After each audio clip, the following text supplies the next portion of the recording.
The purpose of this screencast is to help guide you in turning your uniform motion computer model into a non-uniform motion computer model. Okay, so first thing you want to do, of course, is go to glowscript.org. And once there, let's go ahead and sign in. Remember that you want to sign in with your @students.harker.org email address. And you can click here to see your programs. You should have a public and a private folder. It's very important that you create this program in the public folder. If you already created or started working on your uniform motion model in the private folder, please just copy and paste all that code and make a new program in your public folder and then just paste it in there and work from there. That way your teacher can grade and view your work. Let's try to see what is our goal in this computer model. So our goal here is to create an object that is speeding up. You can see that the velocity, this green arrow represents the velocity, which is getting larger as it goes across the screen. And you can also see that there's a stationary reference object, which is some other shape of object. So that's what we're trying to create. The starting point for the non-uniform motion computer model is just the uniform motion computer model. So we're going to change or add on to the program that we started before. And so first you can see if I run this, just a simple sphere moving at a constant velocity, sort of off into the distance. Okay, how do we make this thing accelerate? Well, first we need to define an acceleration. And notice that acceleration is a vector, so it needs to have a direction and be labeled as such. We also need, previously the velocity was constant. So in this loop that was calculating the position each second or each millisecond, it was always updating, saying that the new position is equal to the old position plus the velocity times the change in time.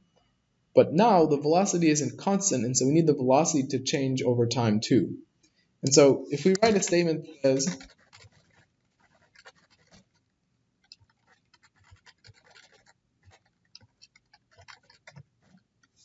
something like this, then this is basically one of our fundamental non-uniform motion algebraic models, which says that our new velocity, or the final velocity, is equal to the initial velocity plus the acceleration times the change in time.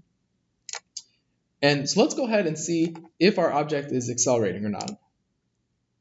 So it kind of looks like it is, although it's kind of hard to say. And so if we change the acceleration to be really huge, we can see for sure it is accelerating. With that being said, there might be a nicer way of showing that the object is speeding up more clearly. One way that it would be a lot easier to see that the object was accelerating is if we started out zoomed out a little bit. And so there's a simple command you can enter that'll accomplish that for us.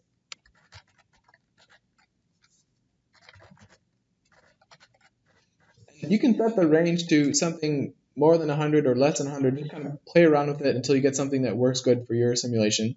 But you can see if you run it, now we're starting a lot farther out, and it's really obvious that the object is actually accelerating.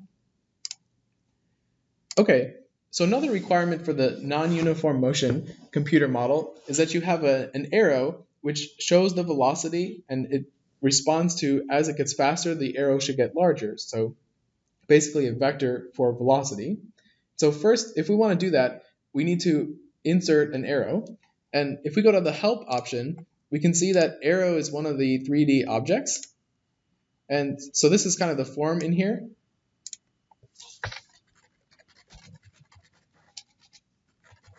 So I'll call my arrow velocity vector. You could call it something different if you want.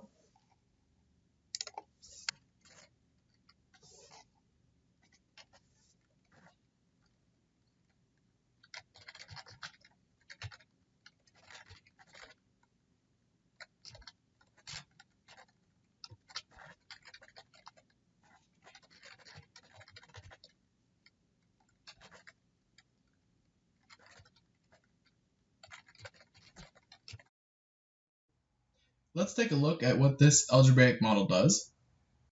So I gave it a name, velocity vector, and it's an arrow, which the initial position is equal to where I started my ball. It's a green color, and the axis represents the size and the direction of the arrow. And so I said it should always point in the same direction as velocity, and it should have the same size or magnitude as velocity. So let's go ahead and see if I made an arrow. Okay, so you can see I made an arrow, but right now the arrow doesn't move with the sphere. So what we'd like is to have the arrow go with the sphere, so change positions, and also change size over time. So if we want the velocity vector to always have the same position as the sphere, then in the while loop, so while it's calculating all this, we want to set a condition. So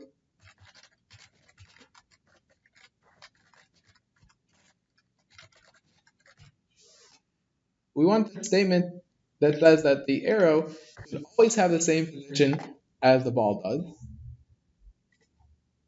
So now you can see that the arrow moves along with the ball, but it still doesn't change size. So we want it, as the ball gets faster, we want the arrow to get larger to show that clearly.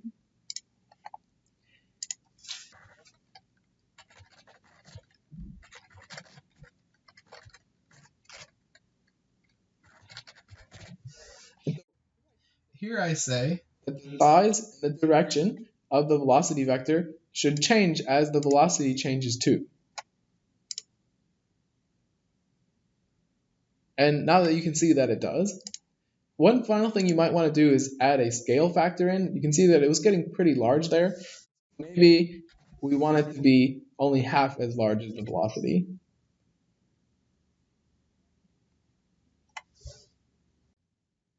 I'm not going to explicitly show you how to add a stationary reference object, but if you need any help with that, please check out the help section. And so I guess a couple final thoughts to wrap up. One thing you can notice is that anytime you want to change one of the initial things that define either the ball or the velocity vector, you can always say the name of the object and then dot the thing that you want to change, like dot position or dot color or dot axis, and then just set it to some new value, and then it'll update in the loop. And so now we've created an object that is accelerating, and all that is just a changing velocity. So this part here, which is then updated in this position statement, which says that our new position or the final position is equal to the old position plus the velocity times the change in time. Thanks.